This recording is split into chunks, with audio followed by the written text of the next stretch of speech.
Nagpur smart city प्रकल्पाअंतर्गत बसवण्यात आलेल्या सीसीटीव्ही कॅमेऱ्याच्या देखभालीत मोठा निष्काळजीपणा समोर आला आहे। निष्काळजीपणामुळे शहरातील मोठ्या प्रमाणात कॅमेरे बंद अवस्थेत आढळून आलेत। या गंभीर निष्काळजीपणाकडे दखल घेत नागपूर महानगरपालिकेने संबंधित कंपनीच्या बिलातून 24 लाख रुपयांची कपात केली आहे।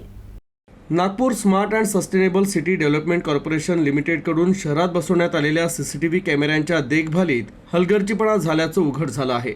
स्मार्ट सिटी प्रकल्पाअंतर्गत शहरातील प्रमुख चौक आणि संवेदनशील ठिकाणी एकूण 3686 सीसीटीव्ही कॅमेरे बसवण्यात आले होते, ज्याचं संचालन आणि देखभाल करण्याची जबाबदारी केल्ट्रॉन कंपनीकडे देण्यात आली होती।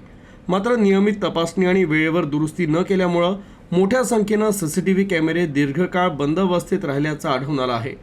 ही बाब गंभीर मानत मनपा प्रशासनानं केल्ट्रॉन कंपनीच्या पहिल्या तिमाहीच्या देयकातून 24 लाख रुपयांची कपात केली आहे। सूत्रांच्या माहितीनुसार सीसीटीव्ही नेटवर्कचा मोठा भाग अनेक महिने निष्क्रिय राहिल्यानं गुन्हे नियंत्रण, वाहतूक व्यवस्थापन आणि सार्वजनिक सुरक्षेवर विपरीत परिणाम झाला। रस्ते खोदकाम आणि विविध विकास कामांदरम्यान अनेक कॅमेरे खराब झाले, मात्र त्यांची वेळेत दुरुस्ती करण्यात आली नाही।